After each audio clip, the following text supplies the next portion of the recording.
Banco.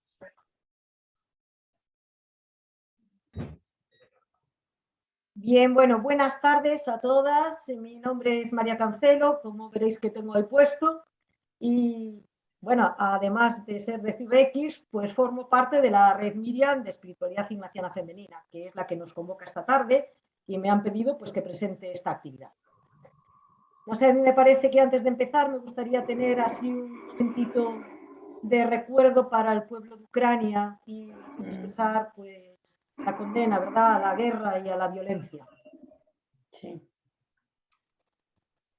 Bien, pues nada. Dicho esto, la red Miriam de Espiritualidad Ignaciana Femenina nos invita hoy a una actividad que hemos enmarcado dentro de un proyecto que lanzamos luego este curso, que le llamamos Conversaciones entre mujeres y rituales online.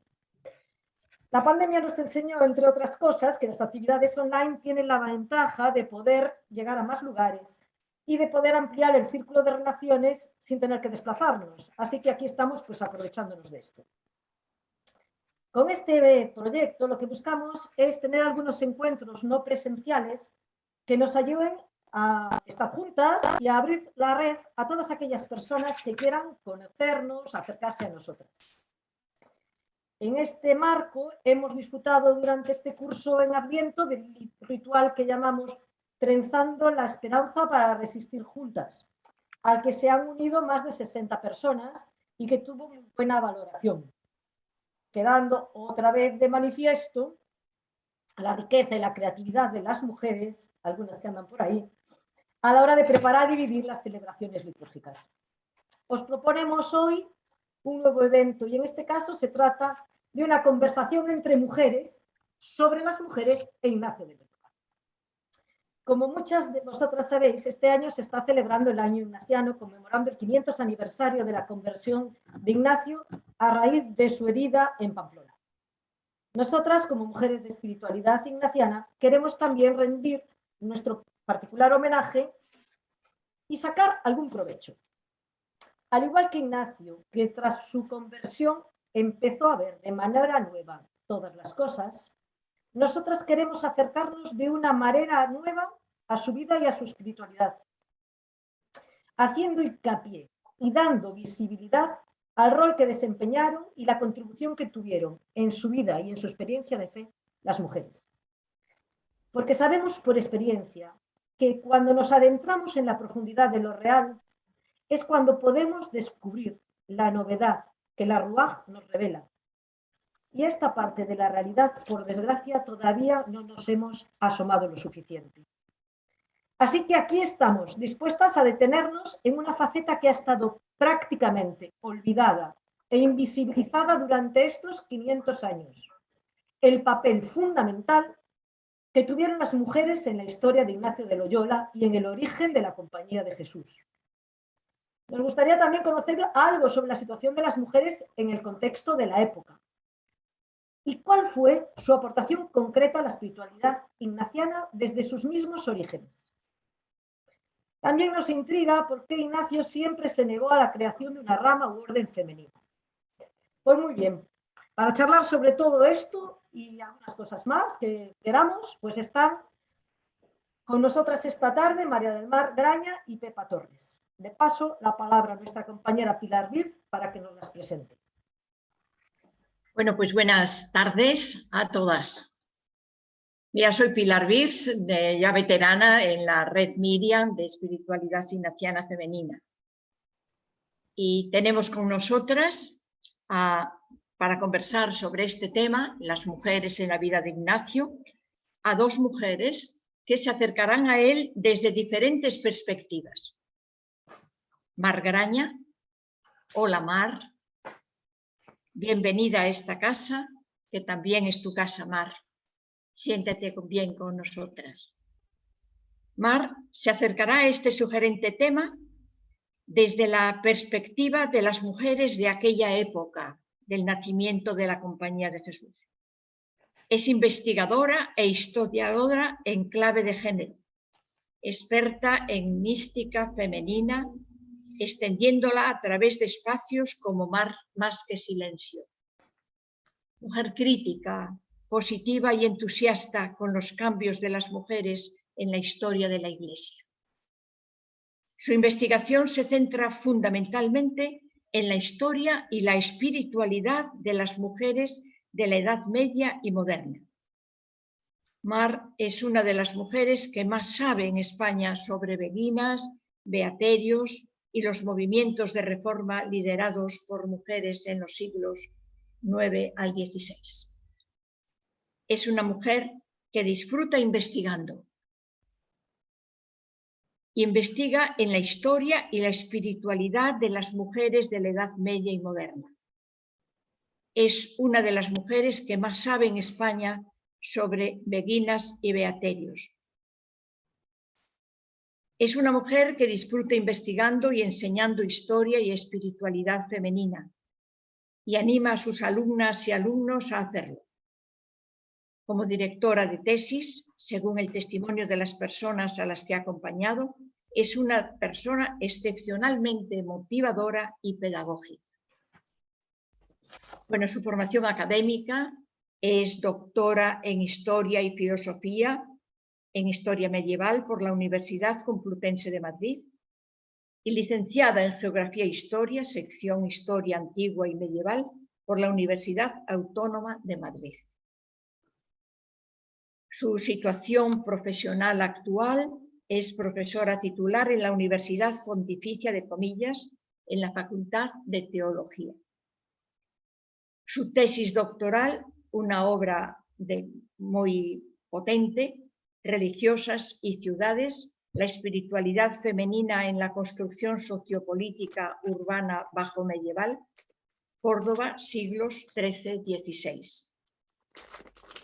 Tiene además una extensa biografía en artículos científicos y colaboraciones en otras obras de investigación en las que por razones obvias no me puedo detener. Sin deciros que actualmente participa en algunos proyectos. El proyecto Jordán, la dimensión estructural del abuso en la Iglesia, con la Compañía de Jesús, género, cultura y subjetividad, más allá de la política del conocimiento, con la Universidad de Cádiz, y paisajes monásticos, representaciones de las realidades espirituales y materiales medievales en el Mediterráneo occidental, siglos VI-V. Con el Ministerio de Ciencia. Sí, ya lo escuché. Es, como veis, una mujer que nos puede ofrecer una reflexión muy seria sobre este tiempo de las mujeres en la vida de Ignacio. Y tenemos también a Pepa Torres, amiga y compañera de tantas cosas buenas. Por lo tanto, bienvenida a tu casa, Pepa. Pepa es religiosa apostólica del Corazón de Jesús, una congregación de espiritualidad ignaciana y cofundadora de la Red Miriam, y actualmente miembro del equipo coordinador. Su perspectiva al abordar el tema será desde dentro, es decir, desde el conocimiento y experiencia de la espiritualidad que propone Ignacio de Loyola. ¿Para qué deciros? Todas conocemos a Pepa. Pepa es una mujer en la que se armonizan los contrarios. Es cercana, acogedora en la relación corta, acompañante sabia de personas y grupos, compañera y amiga entrañable que ayuda a crecer y forjada en lavapiés en el compromiso del día a día con las personas más empobrecidas. Al mismo tiempo, Pepa es una mujer con una fuerte energía en su presencia pública, líder entrañable que siempre potencia el grupo, activista, creativa e incansable en su compromiso con el mundo de la exclusión, especialmente mujeres inmigrantes. Las titulaciones de Pepa, su preparación y su experiencia docente. Pepa es licenciada en Teología por la Universidad de Comillas y licenciada en Filología Hispánica por la Universidad Autónoma de Madrid. Es además profesora del Instituto Superior de Pastoral de Madrid de la Universidad Pontificia de Salamanca desde el año 2016. Su voluntariado intelectual y su activismo es inabarcable. Solo enumero algunas cosas. Participa en la red Interlavapiés. Actualmente forma parte del área de género. Participa en el colectivo AGAR, es fundadora del colectivo AGAR, Espacio de Investigación y Encuentro desde la Diversidad. Es también fundadora con el colectivo Territorio Doméstico, en el que coordina el área de incidencia política, y también en la asociación Senda de Cuidados, Trabajo y Cuidados Dignos, en la que coordina el área de formación y sensibilidad ciudadana. Sus libros, además de ser una activista, es también una profunda escritora. Enumero únicamente 3 de sus obras. Teología en las fronteras, del amor político y cuidados en tiempos de incertidumbre. Decir haciendo, crónicas de periferia. Espiritualidad ignaciana y originalidad femenina en Luz Casanova. Esta es su tesina de licenciatura. Bueno, pues además como escritora tiene numerosos artículos y colaboraciones varias. Bueno, pues aquí tenemos a estas 2 mujeres que nos van a adentrar en este tema. Y por lo tanto, ya me callo y tenéis la palabra. Adelante, Mar, adelante, Pepa. Pues muchas gracias a todas, a las que nos habéis presentado y a todas las que estamos participando y especialmente a Mar Graña. Para mí es, como he dicho antes, me resulta muy ilusionante compartir esta conversación con Mar Graña, que fue mi directora de tesina y que luego es el libro al que se ha referido Pilar, Espiritualidad y Originalidad Femenina, Luz Casanova.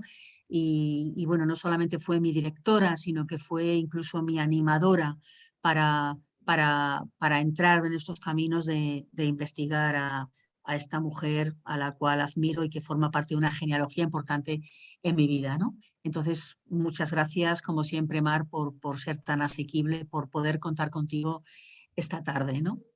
Quizá, como decimos las feministas cristianas, ¿verdad? La historia y la espiritualidad adolecen de lo que llamamos la ablación de la memoria de las mujeres. Pero gracias a la investigación histórica, por ejemplo, a la que hace Mar Graña, a la teología feminista y a la hermenéutica de la sospecha, gracias a eso vamos rescatando del olvido nuestras madres, nuestras genealogías, ¿no? Y desde la red Miriam creemos que esto es una deuda pendiente que tiene la espiritualidad ignaciana con las mujeres que desde el origen tuvieron una incidencia muy importante en la vida de Ignacio y también en la futura compañía, ¿no?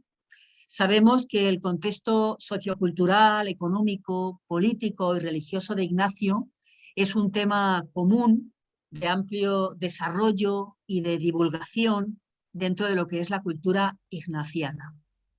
Nadie ignora tampoco que la vida y la gran aportación de Ignacio a la Iglesia acontece en un contexto de época, como es la emergencia del humanismo.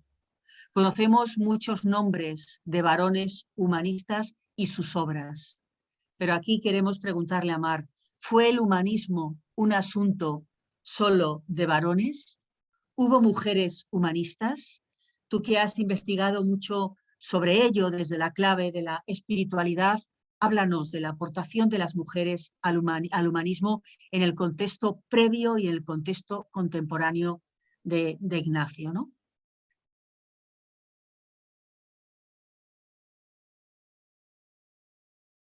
No, no se te oye, Mar. Micro. No, no se te... Ahora, no. Ahora. Ahora sí. Sí, bueno, Mar. se ha apagado solo, no sé qué ha pasado porque no lo he tocado. Bueno, que estaba dando las gracias, que para mí es un placer de verdad estar con todas vosotras y por supuesto contigo, Pepa, que has sido una alumna y una compañera excelente. Y si yo te he animado a ti, pues tú a mí muchísimo también. Y bueno, pues estar en estos contextos siempre es importante para para los que estamos estudiando siempre metidos entre libros y en el aula, es muy importante difundir lo que aprendemos y lo que vamos investigando. La pregunta que me haces es muy importante y realmente yo puedo responder y voy a responder, pero realmente tengo que decir lo primero, que son temas que se están estudiando ahora y que hay mucho por estudiar todavía. Por tanto, yo no puedo dar algo cerrado a un tema que está justamente ahora en construcción. Esto en primer lugar. Porque el tema de la historia de las mujeres, como muy bien habéis destacado, pues está en proceso, digamos, ¿no? Actualmente. Y en segundo lugar, porque hablamos de un arco cronológico muy amplio, desde que empiezan las primeras manifestaciones humanistas, culturales en Castilla, hasta que aparece la figura de Ignacio, más luego todo el desarrollo posterior de la obra de Ignacio. Es un proceso muy largo porque podemos decir que el humanismo empieza a aparecer ya a principios del siglo XV, segundo tercio del siglo XV, y mucho más claro a mediados del siglo XV, y luego tenemos a Ignacio, que sobre todo es a partir sobre todo de mediados del XVI, y toda su obra cuando culmina es en la segunda mitad del XVI.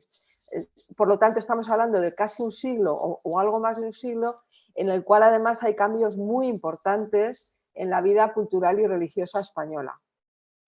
Y uno de los cambios más importantes es el cierre que se va dando progresivamente desde el segundo tercio del siglo XVI, incluso antes, en el ámbito de lo religioso. Entonces hemos pasado de un momento de relativo desarrollo y apertura a lo largo del XV y sobre todo a partir de la reforma de Cisneros, 1493 en adelante, empieza a haber ya una progresiva cerrazón dentro de las instituciones eclesiásticas. Y la Inquisición cada vez tiene más peso también sobre la vida espiritual. Entonces, y sobre el pensamiento. Por tanto, el humanismo español está muy condicionado y mucho más cuando hablamos de los contextos religiosos y mucho más cuando hablamos de mujeres, que lógicamente se van a ver muy afectadas por todos estos cambios. Entonces, teniendo en cuenta eso, que todavía no lo sabemos todo, ni mucho menos, porque está la cosa muy, muy incipiente y que es un periodo largo en el que hay muchos cambios, pues diciendo esto, yo podría contestar de una forma un poco, pues eso, provisional, que sí, por supuesto que hubo mujeres humanistas en España, en los reinos hispanos del momento, y por supuesto en Castilla y en la Corona de Aragón, y que hubo mujeres que hicieron humanismo o que podemos considerar humanistas desde distintos puntos de vista. Tenemos mujeres escritoras, que sería el modelo clásico, ¿no?, de ser un humanista, pues ser un escritor, que tienen una obra propia y que dentro del ámbito religioso pues tenemos nombres tan importantes como en la Corona de Aragón Isabel de Villena, que es una importantísima autora del humanismo, de la que luego vamos a hablar un poquito más. Esta es una monja clarisa que fue abadesa en el monasterio de la Trinidad de Valencia y que tiene obra escrita. Lo que pasa es que de las cosas que ella escribió solo se conserva una, muy importante, que es la Vita Christi, una vida de Cristo, que es una obra importantísima.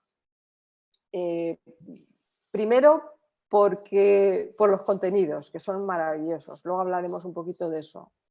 Y segundo, porque fue un bestseller en su época. Esta obra, que es, en principio, Isabel lo que hizo fue escribir el manuscrito, no pensaban llevarla a la imprenta, por lo visto, pero fue la reina Isabel la Católica, la reina de Castilla, que también lo era de Aragón, era consorte de Aragón, la que pidió ese manuscrito para poder leerlo.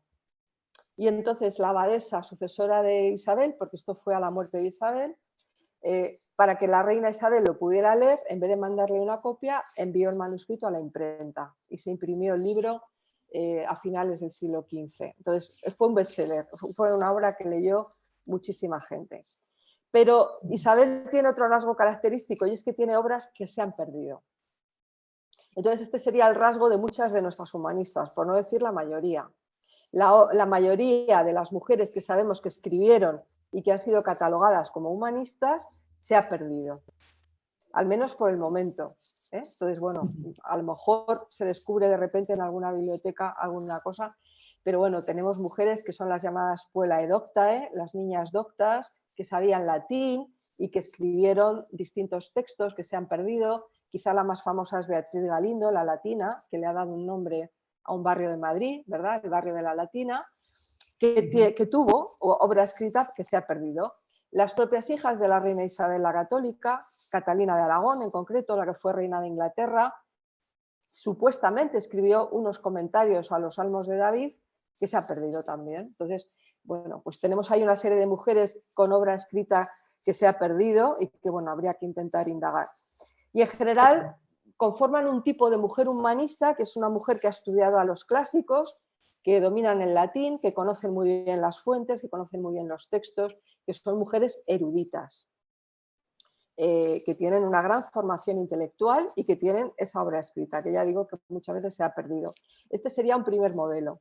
Luego tenemos un segundo modelo de mujeres que también podemos considerar humanistas, como por ejemplo Teresa Enríquez, de la que hablaremos después, que sin tener una obra escrita han sido mujeres que han interiorizado los nuevos ideales del humanismo y del Renacimiento y que a través de una actividad de mecenazgo, de promoción de fundaciones religiosas o de otro tipo de actividades, han desarrollado y han difundido toda una serie de nuevos presupuestos espirituales y sobre todo se han volcado en la reforma religiosa, han creado instituciones educativas, etc.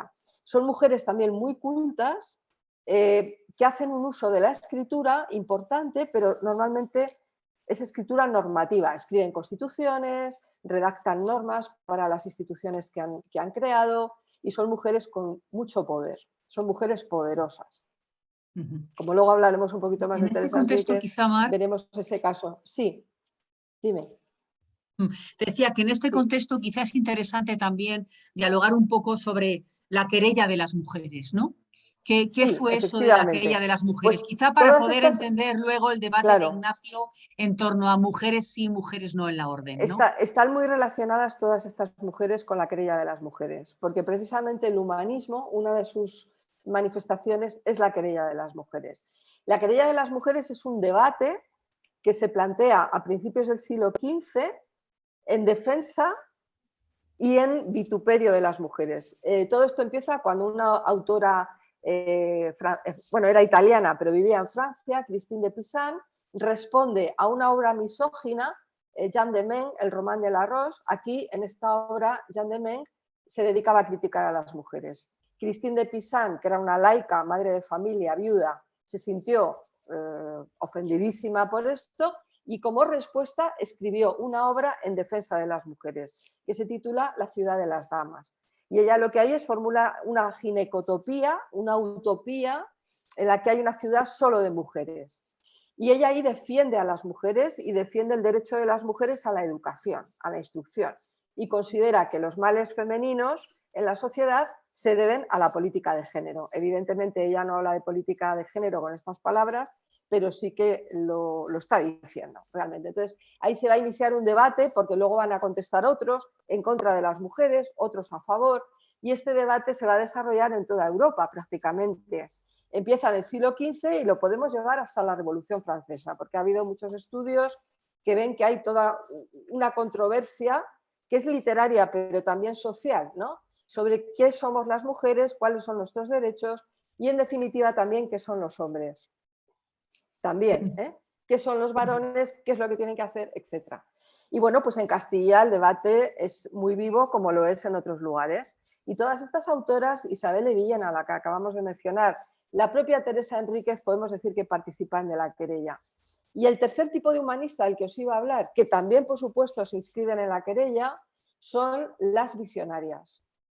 Porque ahí tenemos, frente a las eruditas, que bueno, Isabel de Villena tiene también un elemento de visionaria, pero bueno, hay otras que son el modelo más puro de visionaria, mujeres místicas, que tienen un rol profético. Yo, más que visionarias o místicas, que lo son, diría que son profetisas. Y María de Santo Domingo, de la que también vamos a hablar, pues entra dentro de ese modelo. Son mujeres muy activas en su actividad de reforma de la Iglesia y también con una obra escrita muy importante. Y las podemos inscribir en la querella porque defienden a las mujeres y defienden un modelo de sociedad marcado por la igualdad entre los sexos, y además lo dicen explícitamente, pero también podemos ir más allá porque tienen un modelo de iglesia que respeta, por supuesto, el organigrama institucional, pero que está planteando una iglesia en la que el laicado tenga un peso mayor en el funcionamiento. Es decir, tienen un concepto de iglesia comunitaria en la que, bueno, pues todos los cristianos estamos llamados a ser traslados de Cristo, dice María de Santo Domingo. Es decir, o dicen también, el corazón de todo cristiano puede albergar a Dios. En definitiva, están planteando la capacidad humana para deificarse y toda esa dignidad del ser cristiano, ¿no? Creado a imagen y semejanza de Dios. Entonces, son mujeres que defienden a las mujeres, que tienen este proyecto y que están profundamente involucradas en la reforma religiosa. Yo con esto creo que te contesto a las dos preguntas. No sé si tienes alguna otra cosa. En cualquier caso, bueno, pues como tenemos un diálogo, ciertamente después de haber definido estas disputas, pues nos sorprende mucho el itinerario primero, sobre todo de Ignacio en sus primeros momentos, ese peso de lo femenino en su vida, en su obra, por supuesto después de la fundación de la compañía. Y bueno, Pepa, pues me gustaría que nos hablases de quiénes fueron estas mujeres que acompañaron a Ignacio y cuál fue su aportación a la compañía y a la espiritualidad. Sí, en eso que dices, quizá lo primero es reconocer que las mujeres tuvieron un papel tan importante como posteriormente, podríamos decir, invisible. Fueron las primeras en reconocer la novedad de su espiritualidad, de su búsqueda espiritual y muy posiblemente también de contrastar con él sus intuiciones de cara a los ejercicios y, por supuesto, quizá de hacer ejercicios desde sus elementos más primigenios, ¿no? Y quizá habría que destacar también en las mujeres de la primera etapa de Ignacio previa a su conversión, es decir, las mujeres de su infancia y juventud, que esto también nos ayuda a identificar algunos rasgos de Ignacio, ¿no? Como fueron, pues por supuesto, su madre, doña Marina Sáez de Licona, que murió muy pronto. Ignacio se quedó sin madre muy pronto y esa función materna la representaría su ama de cría, que era una mujer de Guéibar, María Garín, que tenía un hijo, y esa amistad también tan grande que Ignacio tuvo con su hijo y la relación que mantuvo durante mucho tiempo también con su ama de cría, que fue María Garín, ¿no? Pero podemos decir que quien socializó, podemos decir que quien inició a Ignacio en todo lo que es la cultura cortesana y caballeresca, pues sería más bien su cuñada, María Magdalena de Aroz, ¿no? Casada con el primogénito de los Loyola, una mujer que había sido dama de Isabel la Católica, y que fue de alguna manera quien educó a Ignacio en lo que se esperaba de un caballero cortesano, etcétera, etcétera, ¿no? Y desde ahí también posiblemente fuera la primera mujer, que le pasó los libros que durante su convalecencia, pues junto con su crisis, cambiaron su vida, ¿no? La Vita Christi en concreto y la leyenda áurea, ¿no? Pero también hay otra mujer importantísima en la juventud de Ignacio, que es María de Velasco. María de Velasco estaba casada con Juan Velázquez de Cuéllar, que era algo así como el ministro de Hacienda del reino, podríamos decir, y que Ignacio desde muy joven trabajó en esta casa, ¿no? Formándose también como caballero. Y también a esta mujer, a María de Velasco, que era amiga, era dama de Isabel la Católica y luego era una gran amiga, fue una gran amiga de la segunda mujer del rey Fernando, de Germana de Foix, fue la que completó su formación caballeresca en ese sentido, ¿no? Quizá esto también tiene mucho que ver con un cambio grande que luego dará Ignacio. Ignacio va a ser un varón educado en esa cultura cortés y caballeresca que tiende a idealizar a las mujeres de las que se enamora, ¿verdad? Esos amores imposibles. Se cree que uno de esos amores imposibles podía ser la misma esposa del rey Fernando. Para luego, con su posterior conversión y cambio, de alguna manera, ese esquema traducirlo a lo divino, en el servicio, como si dijéramos a Nuestra Señora, que es lo que dice, o a o a Jesús, ¿no? A su divina majestad, ¿no? Pero quizá lo más interesante de esta etapa es que también algo que caracteriza a Ignacio, según los historiadores de la época, es que era mujeriego, dice textualmente Polanco, mujeriego y tendencioso con las armas. Y en ese sentido, en su juventud tuvo algunos problemas con la justicia que seguramente tuvieron que ver también con cuestiones de mujeres, ¿no? Pero quizá lo interesante es cómo en esa conversión también que experimenta Ignacio va a haber también un proceso de cambio en su concepción de las mujeres. Las mujeres van a dejar de ser un objeto de conquista con el que alimentar su ego y sus pasiones para pasar a relacionarse con ellas, sobre todo en los primeros tiempos de la conversión, desde una amistad espiritual que les será de gran ayuda a lo largo de su vida y en momentos muy cruciales de la compañía, ¿no? Y en esto entraríamos en esas mujeres que fueron muy significativas en la vida de Ignacio tras su conversión, ¿no? Y aquí es fundamental el grupo que se llama las Íñigas, ¿no? Que nuestra compañera Antonia de la Red Miriam hace ya un tiempo hizo una reflexión muy interesante sobre precisamente un libro que se llama así, Les Íñigues en catalán, que se refiere a estas mujeres, ¿no? Las Íñigas, llamadas así despectivamente, conocieron a Ignacio cuando aún era Íñigo, a la bajada de Montserrat, cuando se acercó a Manresa, que ya sabéis que tenía una gran crisis personal, con una situación de gran pobreza, y se conmovieron ante su situación y también ante la novedad de su doctrina, podríamos decir, ¿no?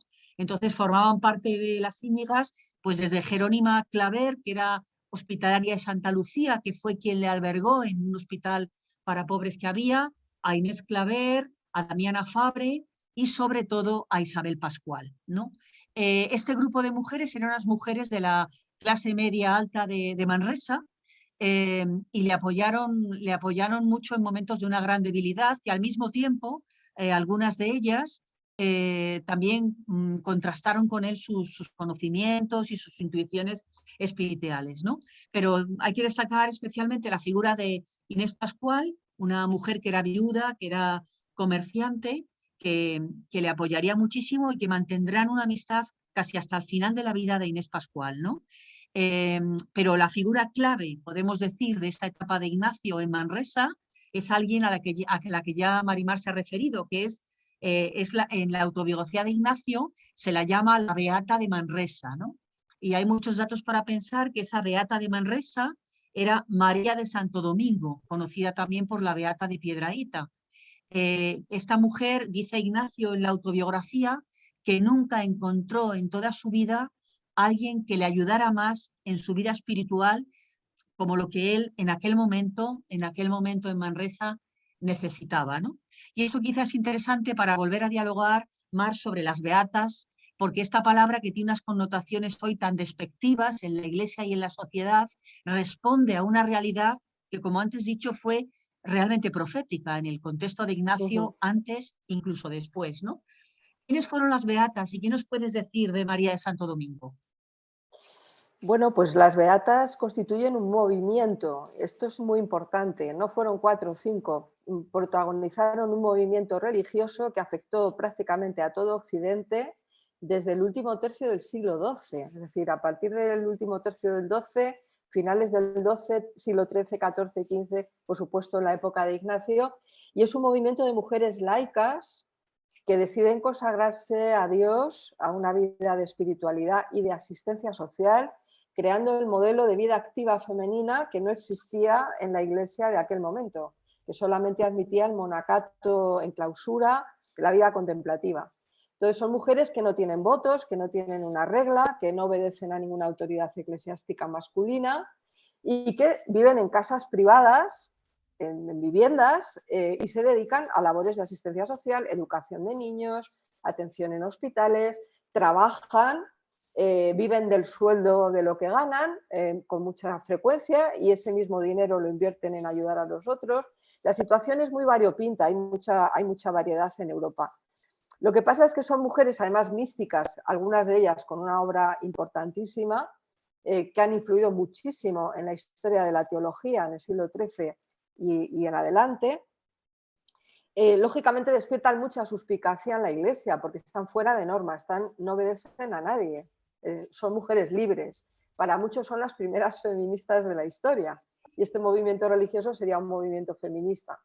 Entonces, lógicamente, la Iglesia va a empezar a responder mal. En un principio fueron muy bien recibidas, también hay que decirlo, pero pronto van a empezar a responder mal. Hay testimonios de obispos que se quejan de que no están casadas, de que hay que casarlas o meterlas en un monasterio, todo este tipo de afirmaciones. Entonces, la tendencia es a institucionalizarlas progresivamente, ir controlándolas cada vez más, etcétera. Si habéis visitado algunos de los beguinatos maravillosos que todavía se conservan en los Países Bajos, en Bélgica hay auténticas preciosidades que son patrimonio de la humanidad.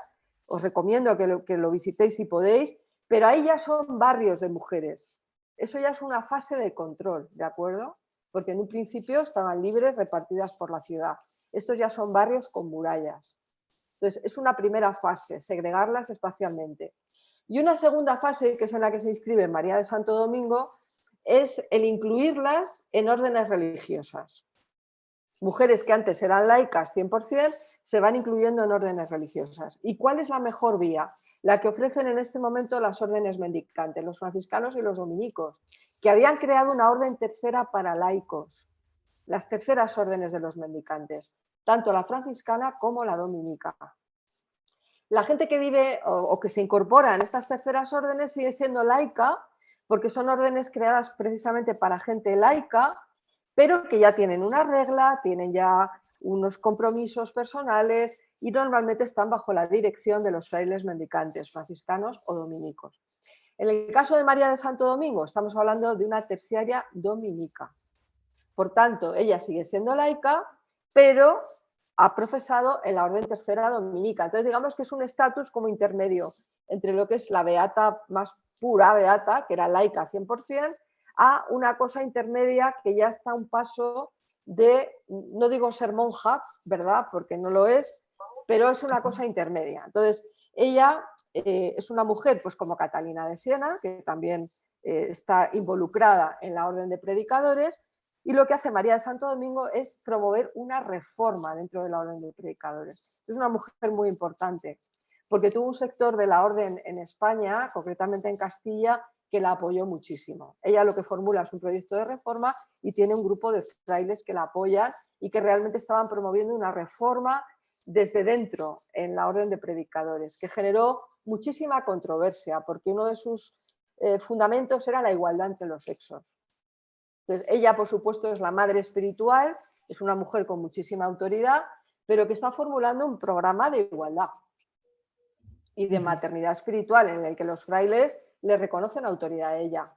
Entonces, por otra parte, era una mujer muy libre en su comportamiento, en su vestimenta, bailaba, llevaba ropa que parecía extravagante a la gente, sombreros, se colgaba el rosario como si fuera un collar. Bueno, es una mujer muy libre, con una forma muy peculiar de entenderse a sí misma y que, igual que tuvo grandes devotos que la seguían a muerte, pues tuvo grandes detractores. Entonces, fue sometida a investigación por la Inquisición y bueno, fue apoyada por Fernando el Católico. Si no llegaba a recibir el apoyo del rey pues, y del propio Cisneros, pero el que más se involucró fue Fernando el Católico, pues igual no hubiera salido ilesa de todo esto, ¿eh?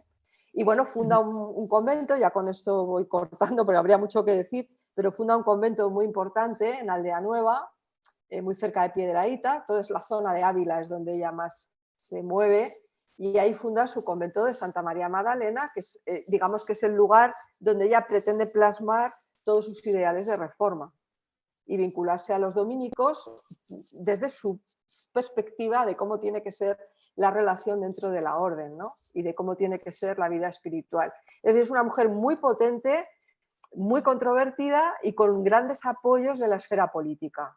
Entonces, esto es importante. Y con una espiritualidad mística, por supuesto, que entiende que todos los cristianos que sigan una vida moralmente cristiana y una oración espiritual afectiva, pues que pueden ser traslados de Cristo, así lo dice ella, todos podemos ser traslados de Cristo. Y lógicamente, si es ella la mujer con la que se encontró Ignacio, pues a mí no me extraña que iniciara un diálogo fácil con él, porque estaba en diálogo con los varones de forma continua, podemos decir. Ujú. Y bien, Pepa, de todo esto que estamos comentando y de la experiencia de Ignacio, precisamente con María, supuestamente con María de Santo Domingo en Manresa, después, ¿qué podemos decir de su paso en Barcelona y en Alcalá? Sí, quizá es muy interesante de su paso de Barcelona, por Barcelona y Alcalá, la diversidad de mujeres con las que entró en relación, ¿vale? Y lo que se dio en esos encuentros, ¿no? Podemos decir que Ignacio llega, bueno, está 3 veces en Barcelona, ¿no?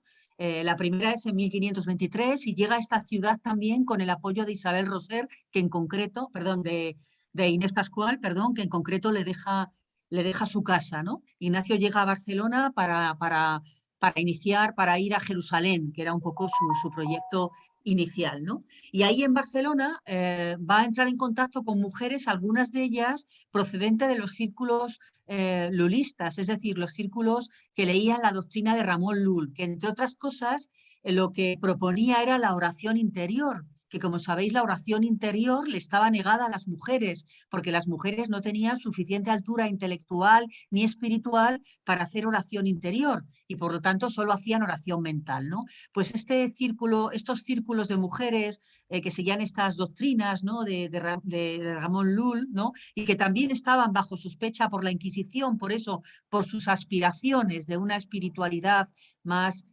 liberada, ¿no? Donde las mujeres también tuvieran más reconocimiento, mujeres también con más deseo de formación y de erudición. Este tipo de mujeres es con las que Ignacio también se va a encontrar en su primer viaje a Barcelona, ¿no? Y se va a encontrar con ellas pues también cuando Ignacio está en la puerta de la catedral como mendicante y también predicando, ¿no? Y a estas mujeres le llega, ¿no? Les interroga el tipo de predicación de Ignacio, ¿no? De alguna manera la novedad de su doctrina, podríamos decir, ¿no? Y ahí algunas que forman parte de este grupo, de este círculo de Barcelona, algunas muy importantes, fueron Eleonor Sapila, Ana de Rocaberti y sobre todo también, que luego veremos todo lo que pasó en su vida con esta mujer, y Isabel Roser, ¿no? Isabel Roser en concreto y su marido le acogerán en su casa, creerán en su proyecto, en su intuición espiritual y no solo eso, le animarán a estudiar. Le animarán a estudiar, primero le animarán y le apoyarán para que estudie en Barcelona, estudie en latín y humanidades y para que posteriormente marche a Alcalá y posteriormente a París, ¿no? Serán de alguna manera sus grandes mecenas en este sentido, ¿no? Y luego Isabel Roser también tuvo un papel fundamental en la vida de Ignacio porque literalmente le salvó la vida, ¿no? En ese proyecto que tenía Ignacio de ir a Jerusalén y en la situación de pobreza que él tenía, pues cogió un billete para ir en una fragata, ¿no? Y sin embargo Isabel Roser y su marido le regalaron un billete en otra fragata en mejores condiciones, ¿no? Lo que sucedió fue que esa primera fragata se hundió. Ignacio ya no viajó en ella, ¿no? Sino que viajó en la segunda por ese cambio de billete que Isabel Roser y su marido le hicieron, ¿no? Ellos serán sus bienhechores y de alguna manera, especialmente Isabel, un gran apoyo en los momentos también de debilidad de Ignacio, ¿no? Ante la incertidumbre de sus proyectos, ¿no? En un segundo viaje a Barcelona, que fue en 1924, Ignacio también va a entrar en relación con nuevas mujeres.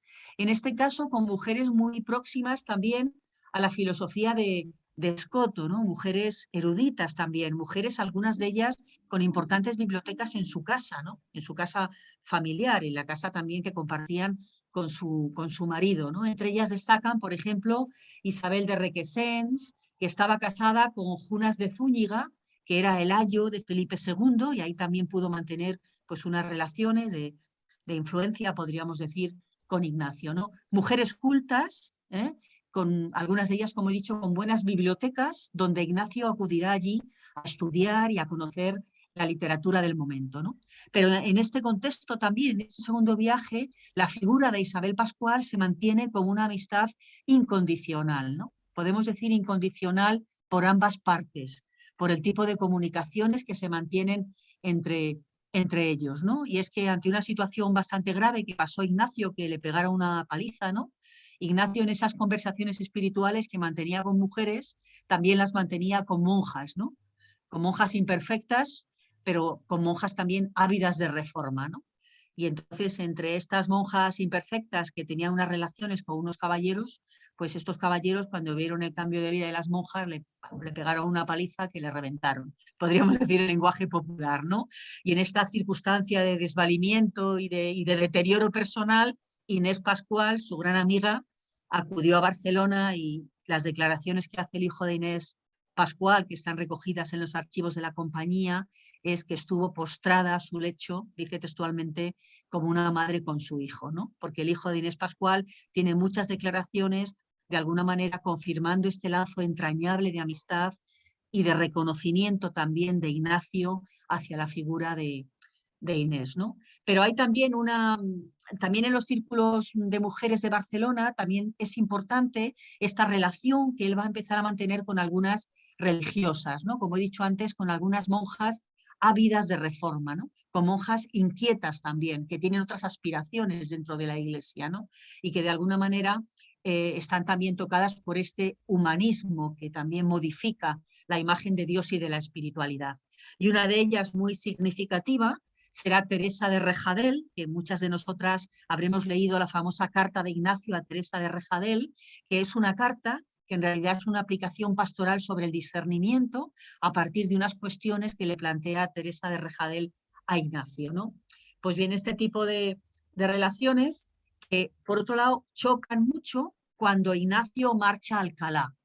Cuando Ignacio marcha de Barcelona a Alcalá para estudiar humanidades, es muy interesante que las mujeres con las que va a entablar relación y con las que se va a rodear y las que van a estar interesadas por su búsqueda espiritual y por su proyecto van a ser mujeres del pueblo, mujeres populares, mujeres pobres, incluso algunas mujeres que ejercían la prostitución y casi todas ellas, como él, de alguna manera siempre bajo la sospecha de alumbrados, ¿no? Alumbrados, alumbradas. No podemos olvidar que el año en que Ignacio va a Alcalá es el año que de alguna manera, que se promulga, ¿no? la acusación de los alumbrados, ¿no?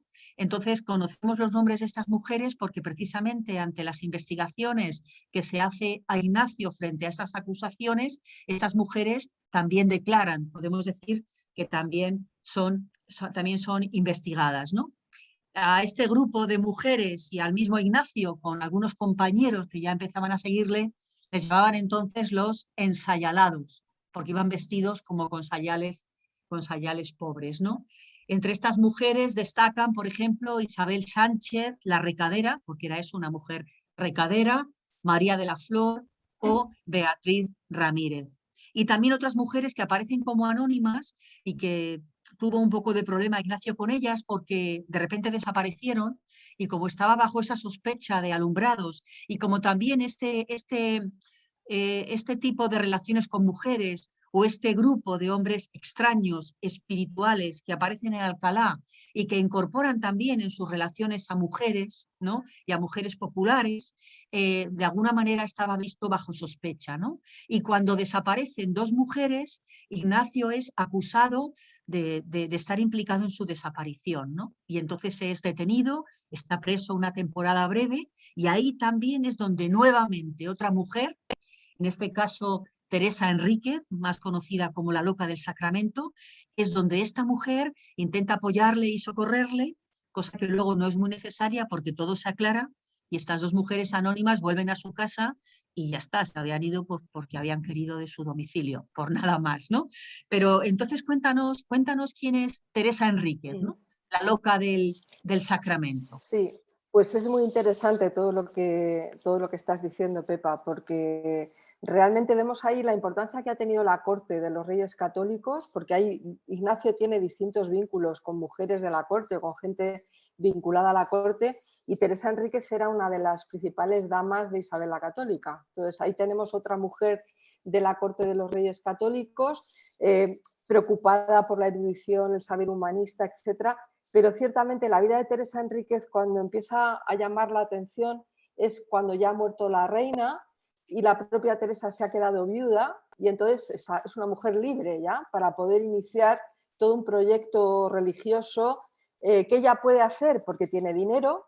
Su marido, Gutiérrez de Cárdenas, era otro de los personajes más próximos a los reyes católicos que se enriquecieron con la guerra de Granada, y entonces ella quedó con una herencia muy sustanciosa y se dedicó, bueno, pues a invertir toda esa herencia en fundaciones religiosas, apoyar la nueva Orden de la Inmaculada Concepción, crear colegios para futuros sacerdotes en distintas partes de Castilla, Andalucía, Castilla, es decir, va a realizar una actividad increíble y va a fundar una famosísima cofradía del Santísimo Sacramento, por toda España, no solo por toda Castilla y por todos los reinos que componían en ese momento la península ibérica, por lo menos esa era su pretensión. Esta cofradía, ante todo, lo que buscaba era que el trato a la Eucaristía fuese digno, es decir, todo el tema de vasos sagrados, limpieza de altares, cómo se comportaban los curas, etcétera, pero también que hubiese procesiones y actos de adoración eucarística.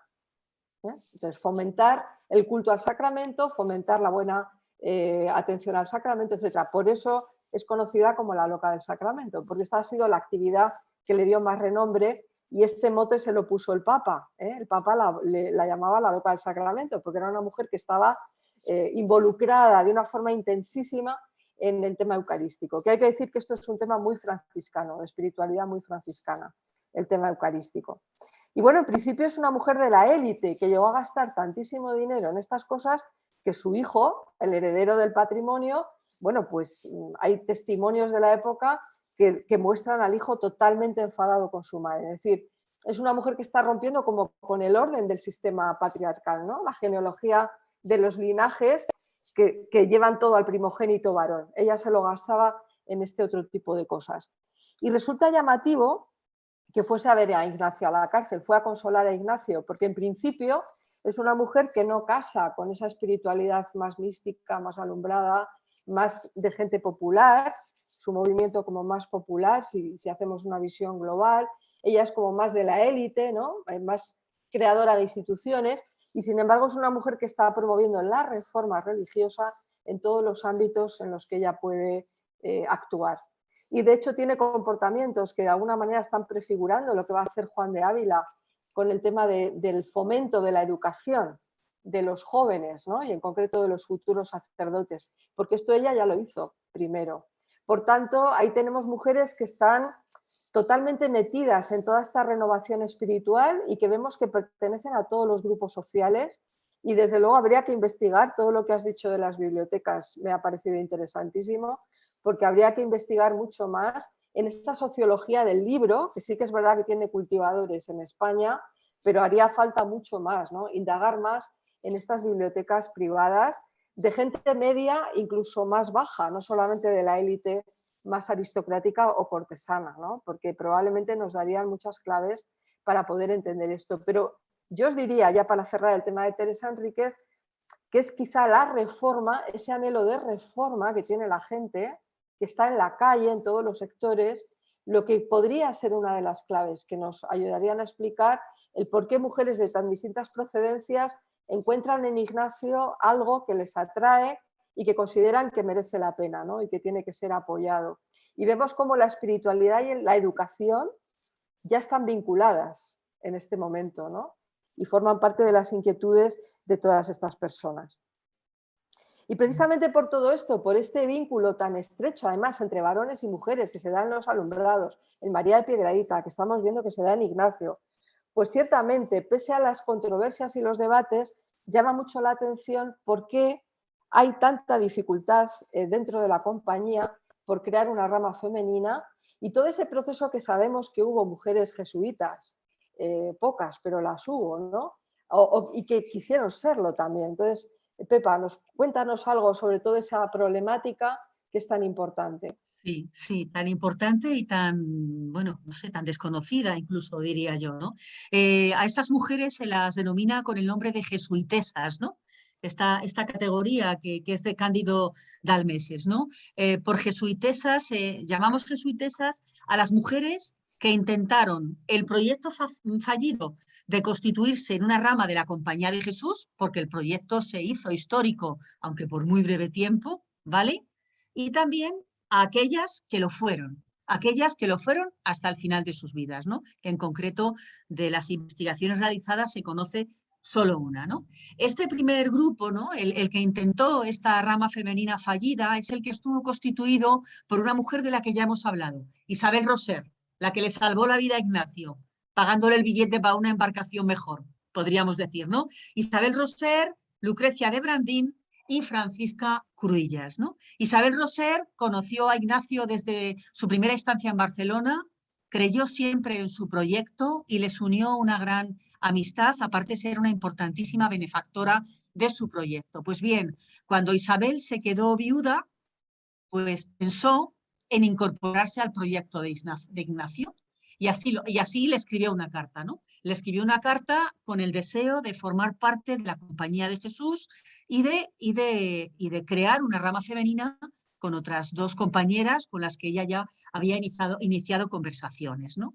A Ignacio el proyecto le sorprendió y se resistió. Luego veremos a lo mejor más detenidamente las causas de la resistencia, ¿no? Pero Isabel Roser, que era una mujer influyente, tocó todos los palillos posibles en el plano político y en el plano eclesial hasta hacerlo posible, ¿no? Y entonces finalmente no sabemos si por estas presiones o también como con una intuición de matar al espíritu, no sabemos. El caso es que pese a muchísimas resistencias y discernimientos entre los compañeros jesuitas más próximos a Ignacio, estas mujeres se incorporaron a la compañía, ¿no? Hicieron votos el día de Navidad del año 1545, ¿no? Y a este grupo de mujeres se les encomendó la obra de Santa Marta, que como sabéis era un proyecto de acogida de mujeres que ejercían la prostitución, que era un proyecto muy querido por Ignacio, y estas mujeres acogían y acompañaban el proceso de estas mujeres prostituidas, junto con otra mujer muy de la confianza de Ignacio y también ella muy reconocedora del espíritu de Ignacio, como era Margarita de Austria, una hija natural de Carlos V, muy educada a la francesa, más conocida como la Madama, una mujer que sufrió mucho con sus matrimonios, con su vida, y a la que Ignacio ayudó mucho y que ella también siempre apoyó a Ignacio incondicionalmente, ¿no? Pues esta obra de Santa Marta, donde acudían mujeres que ejercían la prostitución, que tenían hijos o que no querían hacerse monjas, porque algo que sucede también en este contexto es que muchas de las casas que había para acoger a las mujeres que ejercían la prostitución, lo que les proponían era dejar la prostitución, convertirse y hacerse monjas, pues la novedad de Santa Marta era esto, ¿no? Que la consecuencia no era hacerte monja, sino era un lugar de acogida, de atención para las mujeres que ejercían la prostitución y sus hijos, ¿no? Y esta obra es la que le encomienda a Ignacio a este primer grupo de mujeres jesuitesas, ¿no? El caso es que el proyecto no tuvo éxito, no está muy claro por qué, pero algunos estudiosos y estudiosas piensan que es que Isabel Roser venía de un lugar de vida muy acomodado y no terminaba de entender la concepción de la pobreza, sobre todo en aquellos momentos tan iniciales y tan radicales de la primera Compañía de Jesús, podríamos decir, ¿no? Y finalmente, tras unas conversaciones y la intervención también del Papa, estas mujeres pasaron al estado laical con una gran decepción por parte de ellas y con una gran decepción también por parte de Ignacio y la compañía, que a partir de este momento, desde esta experiencia fallida, Ignacio escribirá a Paulo III diciéndole que la compañía nunca se encargará de mujeres en obediencia ni de las presentes ni de las otras por venir. Es decir, esta experiencia condicionó enormemente a Ignacio para abrirse a esta posibilidad de una orden femenina o de que se incorporaran mujeres en la compañía, ¿no? Pero este proyecto tuvo también muchísimas discusiones internas, ¿no? Gente que estaba a favor de la incorporación de las mujeres, entre ellos el padre Antonio Araoz, que por otro lado era un gran amigo de Isabel Roser, y otros de una gran influencia en Ignacio, como el padre Nadal, que nunca lo vieron, ¿no? El caso es que esta experiencia cerró el camino ante esta posibilidad, ¿no? Pero hubo muchas más mujeres que querían ser jesuitas, ¿no? Muy importantes fueron, creo que nos está oyendo Margaret de Valencia, muy importante, Margaret, fueron el Círculo de Mujeres de Gandía, un grupo de mujeres que tras hacer la experiencia de ejercicios de mes con Diego Mirón, por entonces superior de la Compañía de Jesús en Valencia, escribieron a Ignacio dispuestas a ponerse al servicio de la compañía, dispuestas a ir a las Indias, mujeres como Sebastiana de Chartres, que tiene unos escritos muy profundos, muy espirituales y de una gran disponibilidad para la misión universal de la Iglesia, o como Juana de Cardona, que en concreto es la que se ofrece para ir a las Indias, ¿no? Quizá esto es muy interesante decirlo no solo desde la mirada de Ignacio, sino de la inmensa grandeza y audacia de estas mujeres, ¿no? La fuerza del deseo de Dios en ellas, ¿no? Lo que supone en este contexto irse a las Indias como jesuitesas, ¿no? Bueno, esto no cuajó, o sea, no cuajó, no fue escuchado, no tuvo ningún futuro, pero lo mismo sucedió también con otro círculo de mujeres en la ciudad de Parma, en torno a una figura de la compañía maravillosa, increíble y fantástica, como fue Pedro Fabro, ¿no? Un gran espiritual y un gran reformador, ¿no? El Círculo de Mujeres de Parma, quizá por la influencia de Pedro Fabro, como digo, ¿no? En el que destacaban mujeres también eruditas y mujeres también de la nobleza y muy ávidas de reforma, como Jacoba Pallavicino de Cibelo o Julia Cervini. Eran mujeres que desde la experiencia de los ejercicios de mes su vida cambió radicalmente, ¿no? Y se ofrecieron también, escribieron a Ignacio a través de Pedro Fabro, se ofrecieron para formar parte de la compañía, ¿no? Para formar parte de esa rama femenina, ¿no? Pero esto, como os digo, no... Sin embargo, hubo algo muy fuerte que sí que lo encontró, ¿no? Y es que sí que hubo una mujer, como mínimo, parece que ha habido alguna más, pero de la que hay bastante estudios hechos, es de una mujer que sí fue jesuitesa más de 9 meses, que fue lo que fue el grupo de Isabel Roser, ¿no? Que lo fue 19 años hasta que se murió. Y esa mujer fue Juana de Austria. Juana de Austria, que en los anales de la compañía aparece con un nombre masculino, aparece con el nombre de Mateo Sánchez. Juana de Austria era hija del emperador Carlos V, hermana de Felipe II, y fue admitida en la compañía. Una de las tesis es que Ignacio no tuvo más remedio que admitirla, ¿no? Por lo que suponía de presión y de su origen social. Pero tras un largo discernimiento fue admitida con una serie de condiciones, ¿no?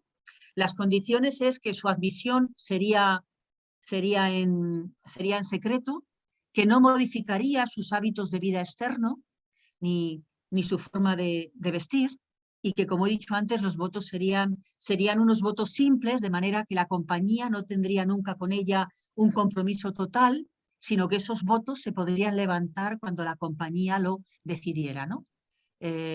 Esta mujer tenía una grandísima influencia, fue regenta de España cuando Felipe II permaneció una larga temporada en Inglaterra. Fue una mujer muy influyente que ayudó inmensamente a la compañía. Podemos decir que su carisma era mucho más espiritual, ¿no? Según algunas cartas que se mantienen, que permanecen de ella, ¿no? Pero ayudó inmensamente a la compañía, sobre todo en los conflictos que tuvo con los dominicos y sobre todo con Melchor Cano, que fue un enemigo acérrimo de esta nueva forma de entender la espiritualidad y la vida religiosa que planteaba Ignacio, ¿no? Por otra parte, fue una mujer que ayudó muchísimo a que la compañía pudiera establecerse en Flandes en un momento súper conflictivo, como eran las relaciones del Reino de España con Flandes, ¿no? Por otra parte, esta mujer creía también mucho en la vida religiosa y desde las intuiciones y las conversaciones con Ignacio y su formación y su experiencia de ejercicios, ¿no? Hay que decir también que antes no lo he dicho, que ella fue acompañada y al mismo tiempo con una amistad también espiritual muy grande, ¿no? De Francisco de Borja, ¿no? Es duque de Gandía, ¿no? Se conocían también desde ahí. Pues esta mujer también tuvo una intuición muy fuerte de reformar la vida religiosa y fundó el convento que hoy, el convento de Nuestra Señora de la Consolación en Madrid, que lo conocemos más bien popularmente por las Descalzas Reales, que fue un convento como muy abierto y al mismo tiempo donde ingresaron un montón de mujeres influyentes en el contexto de Ignacio de Loyola, ¿no? Quizá esta es la experiencia así más clara que tenemos, la de Mateo Sánchez, ¿no? El nombre que consta en los anales de la compañía, pero es cierto que algunos estudiosos hablan de más mujeres, ¿no? Pero esta es de la que hay una absoluta certeza, ¿no? Quizá esto nos vuelve a poner en el tapete, Marimar, desde tu apreciación, ¿no? ¿Cuáles serían esas resistencias y dificultades que tuvo Ignacio en imaginar esa rama femenina de la compañía? Porque lo que no cabe duda es que todo este contexto del que estamos y estás sobre todo tú hablando fue también contexto de Ignacio, ¿no? Pero al mismo tiempo él es hijo de su época, es hijo también de una cultura patriarcal, donde los prototipos dominantes de las mujeres son devaluados, como vemos claramente en algunas reglas de los ejercicios, ¿no? Especialmente en el número 325 de los ejercicios, eso de que el enemigo se parece a una mujer flaca, ¿os acordáis, no? Pero al mismo tiempo podemos decir que esto se contradice con esa amistad, con esas conversaciones espirituales que él tiene con las mujeres, porque cuando decimos conversaciones espirituales no estamos diciendo que las adoctrina, que quizá también, seguro que también lo haría, sino que estamos hablando de una relación entre personas en búsqueda, ¿no? En búsqueda de una espiritualidad nueva, de una reforma de la Iglesia, ¿no? Cada uno desde diferentes perspectivas, ¿no? Ignacio tuvo también muchos detractores por esto, ¿no?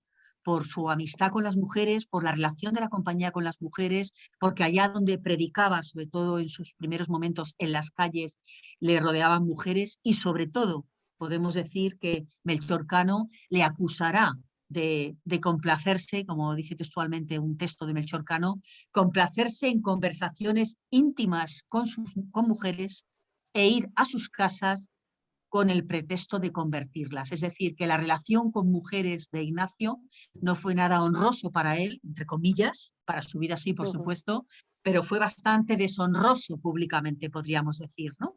¿Qué piensas de todo esto, Mar? Pues mira, es muy interesante muchas cosas, pero ahora mismo la primera que me viene a la mente es el tema de María de Santo Domingo, precisamente, porque una de las cosas por las que fue acusada ante la Inquisición es por tener trato que rozaba lo deshonesto con los frailes. También como un vínculo donde la intimidad, la conversación, la cercanía física era algo habitual. Y me llama mucho la atención porque incluso podríamos sentar algún tipo de paralelo ahí. Quizá porque hay un momento de más libertad en las relaciones entre varones y mujeres en el ámbito espiritual y va a llegar un momento en el que eso se va a cortar. Esta sería una primera cosa. Otra, el tema de Juana de Austria.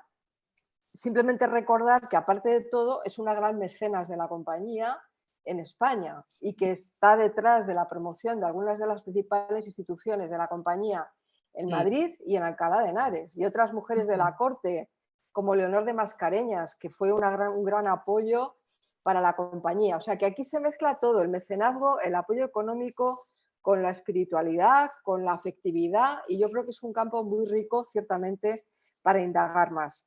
Respecto al tema de la rama femenina, bueno, yo diría, y perdón, otra cosa, antes de que se me olvide, el tema de las figuras femeninas que pueda utilizar Ignacio en sus textos espirituales, por ejemplo, esa referencia que acabas de hacer, habría que valorarlas también en clave simbólica, es decir, habría que hacer un análisis como muy exhaustivo de esas referencias y ver qué sentido se les puede dar, si realmente podemos pensar que es un misógino por hablar así, o simplemente es una forma que se utiliza en el lenguaje de la época. Bueno, quiero decir que yo no iría un poquito más al fondo o intentaría. Yo sé que son cosas que hay que estudiar. Del mismo modo que hay que estudiar más todos los textos donde habla Ignacio del tema de la rama femenina, para ver realmente qué tipo de planteamientos está desarrollando él. Hay dos cosas, en principio. Una, la tendencia irreversible que en la época de Ignacio se estaba viviendo hacia el enclaustramiento de las mujeres. Y esto, el Concilio de Trento fue clave. O sea, en Trento ya definitivamente se promulga la clausura de todas las religiosas, independientemente de la orden religiosa a la que pertenezcan. Incluso las terciarias de las que acabamos de hablar, que tenían una vida abierta, se les enclaustra después del Concilio de Trento. Por tanto, hay una tendencia a crear un único modelo femenino de monja contemplativa en clausura. Entonces, habría que ver si eso a la compañía le casaba o no le casaba con su modelo apostólico abierto, etcétera. Es decir, cómo integrar a mujeres. Ese primer proyecto de Santa Marta es un modelo abierto, pero la tendencia de la Iglesia era cerrar el modelo. Por tanto, habría que valorar eso. Y luego habría que valorar también si Ignacio está haciendo referencia o no a las dificultades que normalmente tenían las órdenes masculinas por atender a las monjas. Que esto ha sido un conflicto que ya en el siglo XIII fue un conflicto tremendo que enfrentó a los frailes con las monjas, sobre todo en las órdenes mendicantes, y que tuvo que dirimir el Papa apoyando a las monjas, siempre hay que decir, para que los frailes atendiesen, es que también quizá el término, atendiesen a las monjas en sus necesidades, ¿no? Para que tuvieran un vínculo espiritual con ellas.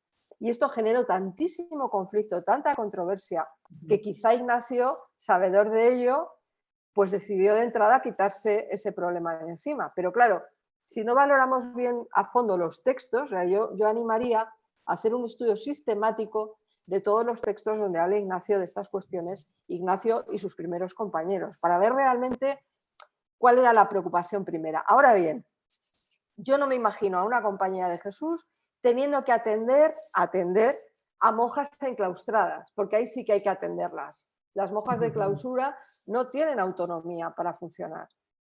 Entonces, ciertamente, no me imagino a los jesuitas desviando toda esa energía misionera y pastoral a un monacato contemplativo.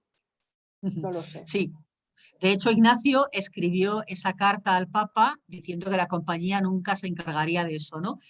Pero quizá también, ¿no? Junto, o sea, autores como Antonio Gil, Ambrona, ¿no? Lo que vienen a decir, o sea, es de los autores que subraya el no atrevimiento de Ignacio, ¿no? Pero quizá también hay otros autores y autoras que hablan más bien de una prudencia institucional, en el sentido de que bastantes complicaciones tenía Ignacio con su propia orden de cara a la misión de frontera de la compañía, como para introducir a las mujeres en esa misión, ¿no? Que de alguna manera es lo que pasa siempre con la cuestión de las mujeres, ¿no? En otros espacios, pero bueno, sin entrar en eso.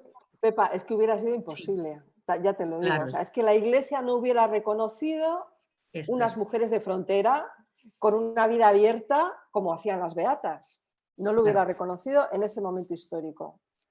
Como así fue, porque sin embargo, si Ignacio tuvo esta prudencia, podríamos decir, hubo mujeres que, movidas por el espíritu, sí fueron osadas, ¿no? 50 años después, podemos decir, ¿no? 50 años después de su muerte, otras mujeres, tenemos aquí algunas de sus compañeras, ¿no? Otras mujeres como Juana de Lestonac, ¿no? Apoyadas también por un jesuita, en este caso el hermano de Juana de Lestonac, ¿no? Tuvieron esa intuición, ese modelo siguiendo el modelo de las constituciones de los jesuitas y la experiencia de los ejercicios, adaptarlo a una orden femenina dedicada a la educación de las mujeres jóvenes, ¿no?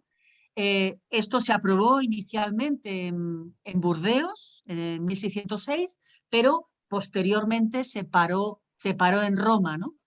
Y se impuso una condición, que era tenían que compaginar la vida de clausura, ¿no? Incluso aunque creo que el coro quedaba subordinado a las funciones de la educación, ¿no? Es decir, el atrevimiento de Juana de Lestonac sin renunciar, como bien decías, a la clausura, ¿no?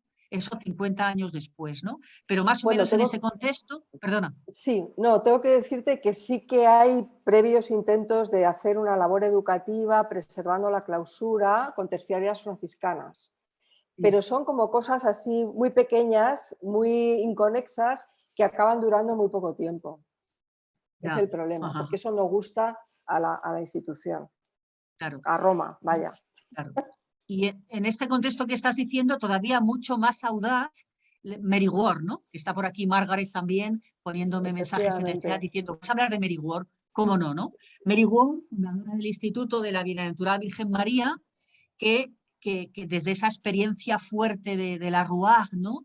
de vivir la espiritualidad de los ejercicios, esa espiritualidad también de las constituciones y de hacer una congregación religiosa dedicada a la educación de las mujeres y a ofrecer textualmente, ¿no? Como hay un texto de ella, ¿no? Ofrecer al prójimo servicios de caridad cristiana que no pueden desempeñarse en la vida monástica, fundó la orden de la Bienaventurada Virgen María, ¿no? Quedó totalmente bloqueada en Roma mientras se iban abriendo colegios y casas en distintos países, ¿no? Italia, Bélgica, Austria, Eslovenia, ¿no?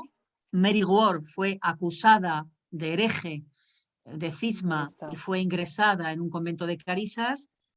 Su obra fue suspendida, aunque por otro lado pudieron iniciar pequeñas obras en algunos lugares, como por ejemplo en Múnich, y finalmente Mary Ward murió en Nueva York. Las fundaciones no se detuvieron, aunque de forma muy clandestina en algunos lugares, ¿no? Y si no me equivoco, ¿verdad, Margaret? Hasta el siglo XIX no se retiró la bula de esta condena de Mary Ward, ¿no? Entonces, quizá esto, lo que dices, ¿no? El control de la Iglesia, ¿no?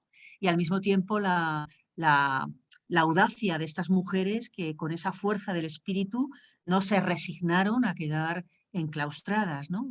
A que se les impusiera un poco la clausura, ¿no? Ha sido una lucha, porque realmente hasta el siglo XVIII, siglo XIX, no han nacido las congregaciones de vida activa que han tenido un reconocimiento y una trayectoria, ¿no? Ha costado muchísimo tiempo cambiar esa mentalidad. Eso sí que es un elemento de género, claramente, todo el tema de la clausura. Y bueno, merecería un estudio ciertamente mucho más detallado y ver todos esos jesuitas que han animado el origen de las instituciones de vida activa, de espiritualidad ignaciana, que me parece un tema también precioso, ¿no? Ver cómo de nuevo ese intercambio entre mujeres y varones se ha vuelto a dar y ha dado ese fruto, ¿no? Que es como una constante dentro de la espiritualidad ignaciana desde los inicios. Y bueno, pues viendo todo esto... No, Mar, eran jesuitas acusados, muchas veces, por lo menos en España, en el siglo finales XIX, principios del XX, acusados, llamados despectivamente monjeros, porque se dedicaban a las mujeres y de esos encuentros, de esas conversaciones, de todo eso, de esas búsquedas, nacieron, como bien has dicho, un montón de congregaciones femeninas en tareas apostólicas, en tareas educativas, en tareas sociales, desde fines del XVIII hasta el mismo siglo XX, ¿no? Este desprecio, de alguna manera, dentro de algunos sectores de la compañía, a quienes se dedicaban a las mujeres, ¿no? Tengo que decir que eso lo he visto también en la orden franciscana, que tengo mucha relación, por desgracia, ¿eh? Ese apelativo monjero y como esa especie de fastidio, santo fastidio, no sé cómo llamarlo, porque evidentemente hay un amor por las religiosas, yo esto no lo dudo, ¿no? Pero es como algo secundario, algo que es un peso, ¿no? Que los frailes muchas veces tampoco les gusta asumir esto, ¿no? Y las monjas están como deseosas de que vayan los frailes a predicarles y ellos como que se resisten. Esto yo lo he vivido en distintos lugares, me da mucha pena que se mantengan estos estereotipos y este tipo de relaciones tan asimétricas. Y por todo esto, hablando de ahora, del momento contemporáneo, del siglo XIX, siglo XX, siglo XXI, Pepa, tú que estás en contacto directo con todo esto, ¿qué piensas tú que la espiritualidad ignaciana ha podido aportar a la emancipación femenina y a todos los procesos de cambio que estamos viviendo en la sociedad y en la Iglesia? Sí, o sea, yo creo que la espiritualidad ignaciana es una espiritualidad fuertemente de contemplación en la acción y de discernimiento, ¿no? Y es una espiritualidad también de alguna manera de autonomía y de interdependencia, ¿no? Favorece mucho el desarrollo personal, favorece mucho la libertad y el crecimiento personal, ¿no? Y al mismo tiempo el desafío de las fronteras no solo en términos geográficos, ¿no? Sino de las encrucijadas vitales, como decimos en la red Miriam, ¿no? Entonces yo creo que a mujeres buscadoras, ¿no? Y que de alguna manera no quieren solo repetir los esquemas de lo que ya existe, sino que creen en la novedad del Evangelio, creo que esa novedad la aporta también la profundidad de la espiritualidad ignaciana de un Dios que nos está hablando en la historia, ¿no? los acontecimientos, en las coyunturas, ¿no? Y que nos invita ahí a ser contemplativas en la acción, contemplativas en la relación, ¿no? Entonces yo por eso creo que en el siglo XIX y XX fue tan importante que estas mujeres laicas, muchas de ellas ahora las voy a nombrar, ¿no? Mujeres laicas que se encontraron con esta espiritualidad, determinaran finalmente hacer organizaciones, instituciones religiosas que de alguna manera su servicio era las nuevas fronteras en ese contexto histórico, ¿no? Voy a nombrar ahora algunas de ellas, más de 214 congregaciones femeninas que nacen de esta matriz, que a mí me gusta decir que nacen de esta matriz, se reapropian de ella y la reinventan, la refundan, ¿no? En ese sentido me parece muy importante y cuando no lo hacemos, creo yo que tenemos la responsabilidad de hacerlo. La espiritualidad ignaciana vivida por las mujeres no puede ser mimética al jesuitismo, tiene que pasar por nuestra sensibilidad de mujeres, por nuestro cuerpo de mujeres, por nuestros saberes también de mujeres, ¿no? Y quizá una deuda que también tenemos, ¿no? En los estudios, en la investigación, que creo que no se ha hecho mucho, es que se ha hecho muy poco en el tema de las congregaciones femeninas de espiritualidad ignaciana, pero no cabe duda que se ha hecho más, pero todas las mujeres laicas, de alguna manera que viven, que vivís esta espiritualidad y que tanto, que la estáis recreando desde vuestro ser de mujeres, ¿no? Y que estáis aportando ahí a la Iglesia y a la propia compañía de Jesús. Un montón de elementos que habría que rescatar y que estudiar, ¿no? Por eso nosotras también nacemos ahí como Red Miriam. Primero nacemos desde un espíritu de congregaciones femeninas de espiritualidad ignaciana, ¿no? Queriendo no ser familia de la compañía de Jesús, es decir, no tener padre, sino ser compañeras, ser hermanas, reapropiarnos de esa espiritualidad y concretarla en el mundo de hoy desde nuestra identidad de mujeres, ¿no? Por eso nacemos desde ahí, también intentando deconstruir los elementos patriarcales de esta espiritualidad. Pero ¿qué nos sucede como red? Que entonces nos encontramos con las laicas. Y cuando las laicas dejan de ser compañeras que vienen a los proyectos para convertirse, para sentarnos en una mesa entre iguales para pensar la espiritualidad, cómo vivirla y los proyectos, se transforma la red. Y entonces es cuando nace la Red Miriam de Espiritualidad Ignaciana Femenina, donde estamos ahí laicas y religiosas, que por cierto también somos laicas, pero bueno, religiosas, ¿no? Formamos parte de instituciones, de alguna manera intentando recrear esta espiritualidad ignaciana desde los desafíos de hoy, desde nuestras búsquedas como mujeres libres en una iglesia que le molesta que lo seamos, en una iglesia que nos discrimina, que nos mira con sospecha, etcétera, etcétera, ¿no? Ese es el sentido de la Red Miriam, ¿no? Entonces, por un lado, agradecer esa experiencia de esas 214 congregaciones femeninas, muchas estáis aquí, ¿no? Desde la Sociedad del Sagrado Corazón de Jesús, fundadas por Magdalena Sofía Barat, voy a decir sus nombres, las Siervas de San José, por Bonifacia Rodríguez de Castro, las Hijas de Jesús, por Cándida María de Jesús Cipitria, las Religiosas de María Inmaculada, fundadas por Vicenta María López y Vicuña, el Instituto Catequético Dolores Opeña, fundadas por Dolores Opeña, las Misioneras Cruzadas, ¿no? Por Nazaria Mars, tantísimas, ¿no? La Compañía de María, por supuesto, las irlandesas, las que conocemos popularmente como irlandesas también, ¿no? Pero esa grandísima aportación de las mujeres laicas que hay que nombrar, que hay que redescubrir y sobre todo que tenemos como que reflexionar y nombrar juntas qué es lo que estamos aportando de novedad a la espiritualidad que es ignaciana, que es una matriz, pero que de alguna manera no reivindicamos, esto es una reflexión personal, no reivindicamos nuestro padre, no reivindicamos a nuestro padre San Ignacio, reivindicamos a nuestras madres, ¿no? A todas aquellas que creyeron en esta espiritualidad, que se reapropiaron, o intentamos hacerlo de ellas, que cosecharon, como dice un texto feminista que a mí me gusta mucho, que plantaron libertades, sueños, quejas, lo nuevo, lo porvenir, que les dijeron que no crecerían, pero plantaron, que las llamaron locas, ¿no? Pero como esto tenía una raíz muy fuerte, todo llegó a nosotras y aquí estamos hoy nosotras, las mujeres de espiritualidad ignaciana, dentro de una profunda revuelta de las mujeres en la Iglesia, ¿no? Y de una profunda reforma estructural de la Iglesia, que es lo que queremos porque no aguantamos más. Y en nombre del Evangelio tenemos que ser cada día más revoltosas, ¿no? Efectivamente, Pepa. Bueno, me toca cerrar esta conversación. Me resulta difícil cerrar porque realmente creo que los temas que hemos planteado darían para muchísimo más, generan mucha curiosidad, ¿verdad? Por seguir indagando, por seguir profundizando. Esperemos poder hacer eso.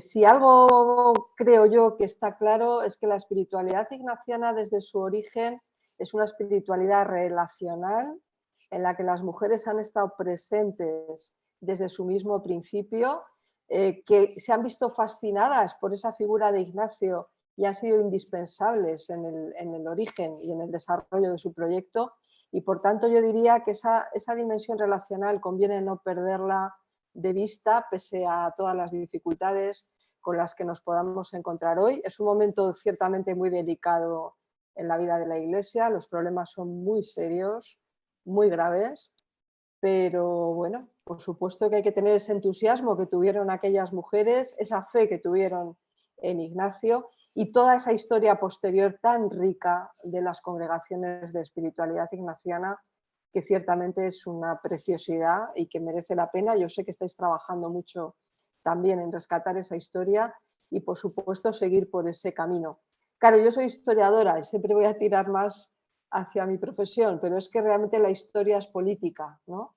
Y para poder cambiar el presente es fundamental que conozcamos nuestro pasado. Y ese pasado, tú has mencionado la palabra genealogías, la palabra madres, pues sí, es importantísimo para las mujeres hoy que tengamos conciencia de que no estamos solas, de que no estamos huérfanas, de que hay toda una genealogía de mujeres que nos han precedido, que han tenido una importancia muy grande en el campo de la espiritualidad y en la Iglesia. Y por tanto, todo proyecto de reforma, de revolución en la Iglesia que promovamos ahora está autorizado, tiene un fundamento, tiene una tradición, que también es tradición dentro de la Iglesia y dentro del catolicismo. Yo creo que esto es importante que lo reivindiquemos. Y cuando el Papa Francisco dice que hay que hacer una teología femenina, que hay que tal, ciertamente que hay que hacerlo, pero teniendo muy presente esa tradición que hay que rescatar y que tenemos que tener siempre muy, muy viva en nosotras para no sentirnos, pues eso, solas o huérfanas o sin raíces, que tenemos unas raíces muy fuertes. Y bueno, pues yo espero que con todo esto podamos seguir reflexionando y estudiando sobre estas cuestiones y que, bueno, pues que esto os sirva a todas las que habéis acudido hoy, a las que os doy profundamente de corazón las gracias por vuestra asistencia y ha sido un auténtico placer compartir esta conversación. Muchísimas gracias. Gracias, Marimar. No sé si a lo mejor es el tiempo de las preguntas, ¿verdad, Pilar y María?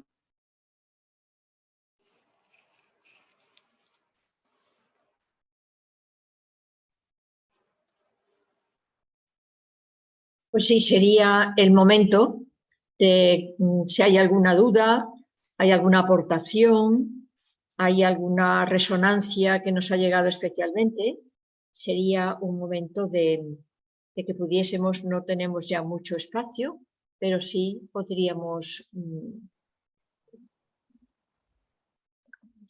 por los dos sistemas, pedimos la palabra o lo apuntamos en el chat e iremos viendo cómo podemos avanzar.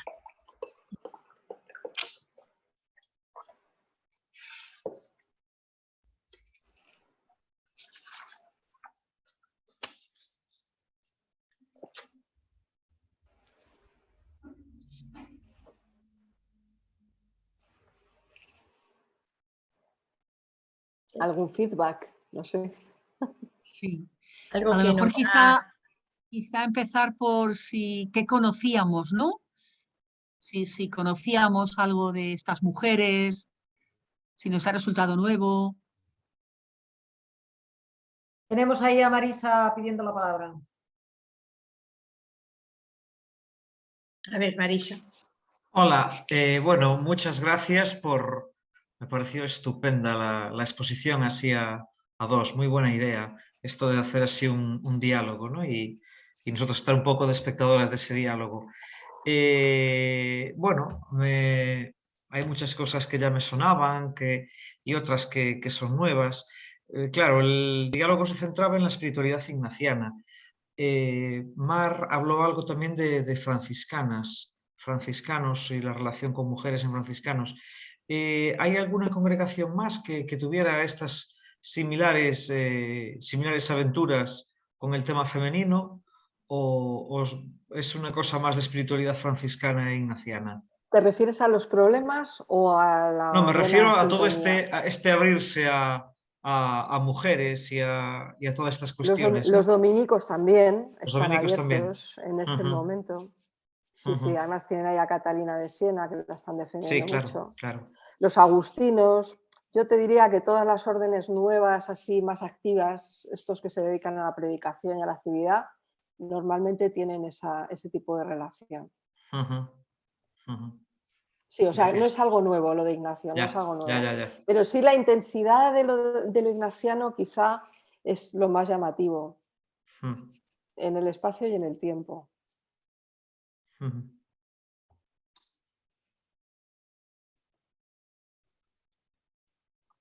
Está Concha, que pidió también la palabra.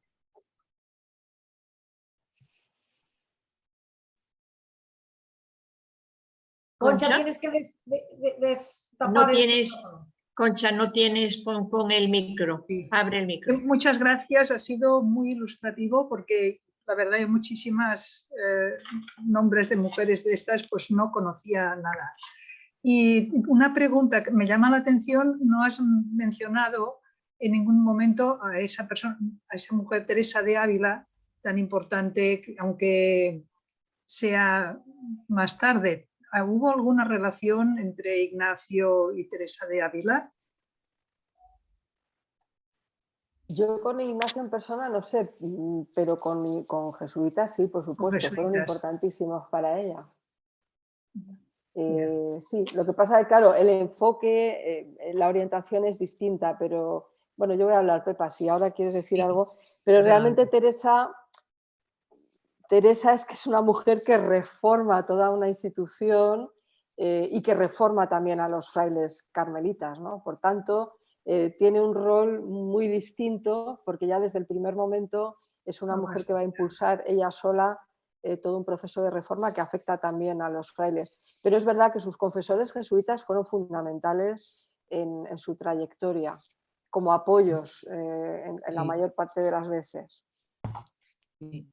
Sí, yo iba a decir eso, ¿no? Que directamente con Ignacio no lo sé, pero sí que sobre todo hubo dos directores jesuitas que le ayudaron muchísimo, que creyeron en su proyecto, ¿no? O sea, antes hemos hablado también de lo cuestionada que estaba la oración mental en las mujeres, ¿no? Y esto va a ser tan fuerte en Teresa, ¿no? Entonces, eso también es una intuición muy, muy ignaciana, ¿no? Muy bien, muchas gracias. A ver, yo por una parte me parece que la espiritualidad ignaciana es de una riqueza inmensa de la cual se han nutrido y nos nutrimos muchísimas personas, tanto varones como mujeres.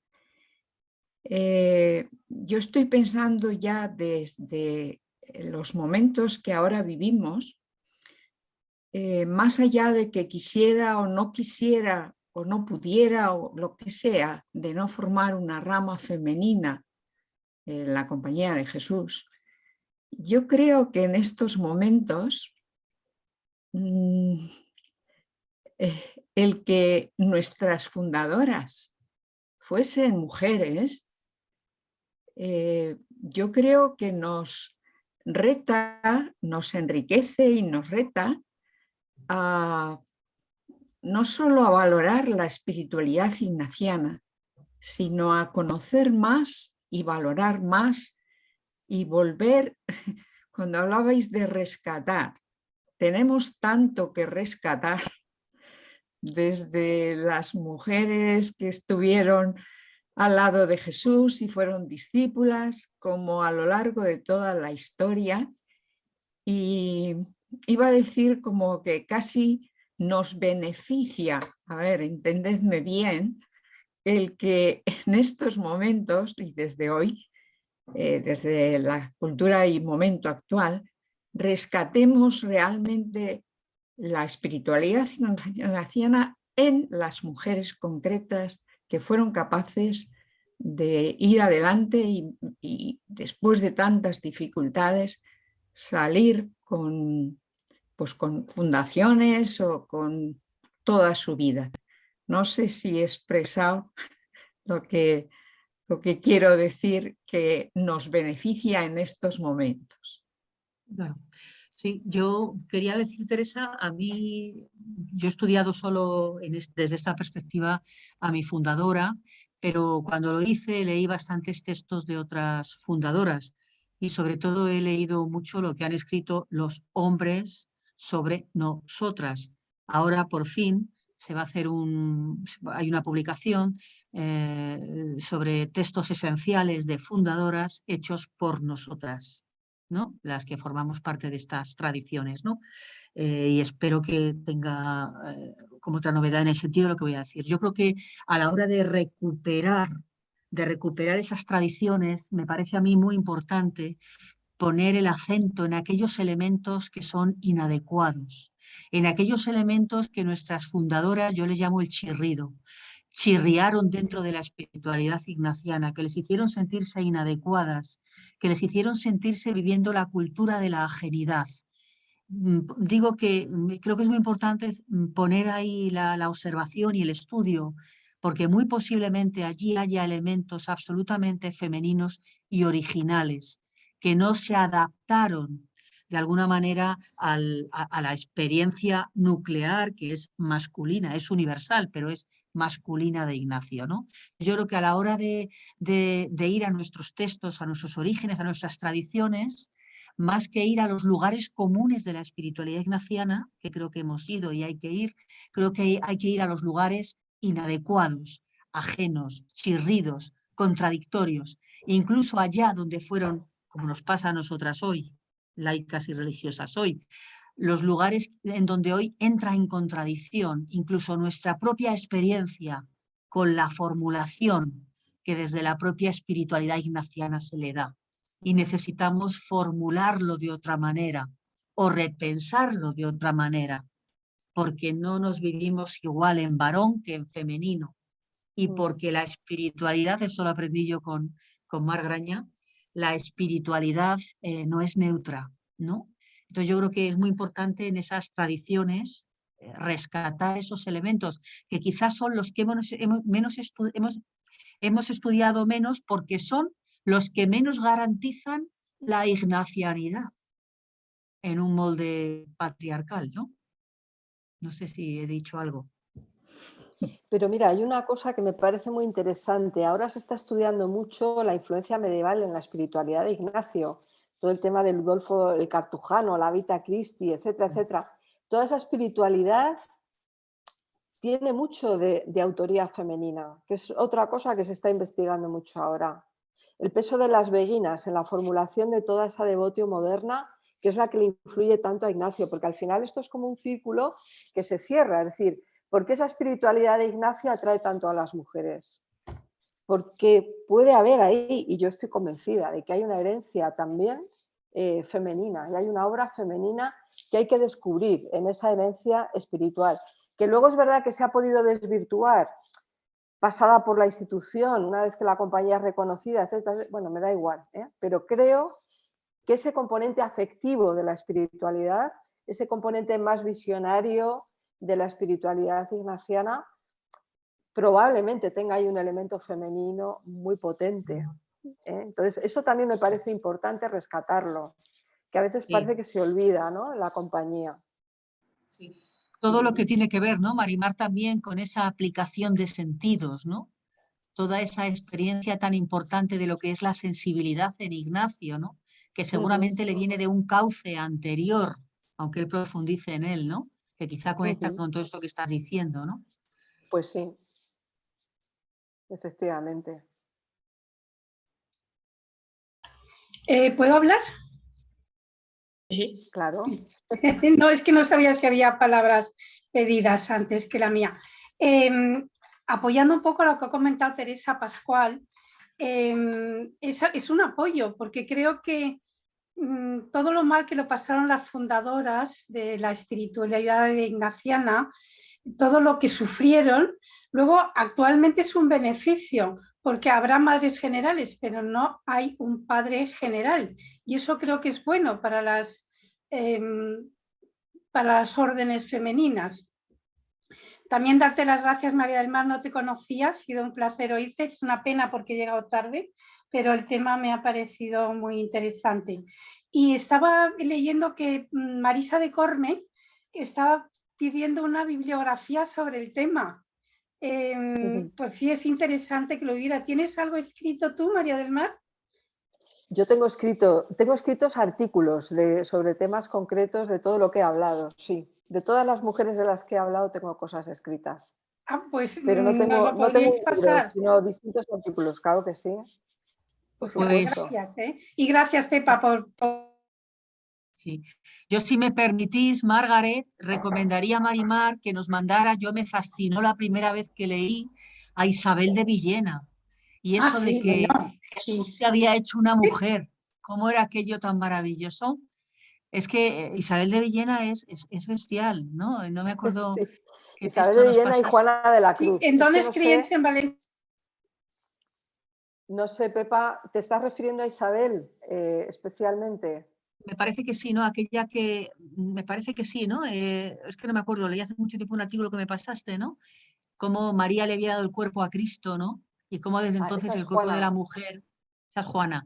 Y luego el tema de que Jesús se hizo niña, ¿no hay un texto en donde dice que esa Jesús es se hizo niña? Juana de la Cruz, es una franciscana, entonces ella tiene un sermón porque ella predicaba y en uno de esos sermones Jesús le dice a las niñas, yo soy niña como vosotras porque soy hijo de mujer. Muy fuerte para el siglo XVI. Pero bueno, para que veamos que la conciencia sexual tan potente que había en aquel momento en Castilla, que yo creo que esto es importante, ¿no? Y la necesidad de reivindicar eso. Sí, sí. Tiene cosas muy fuertes. Lo de los pechos de la mujer, a lo mejor también te refieres a eso. ¿Dónde se hallará Dios? Dice esta mujer. Entre las tetas de la mujer, dice Juana, refiriéndose a la Virgen, ¿no? Y refiriéndose también a la Iglesia. Bueno, hace ahí un juego simbólico entre la imagen femenina y el significado eclesial. Pero en cualquier caso está utilizando este tipo de imágenes y de metáforas que son verdaderamente llamativas para la época.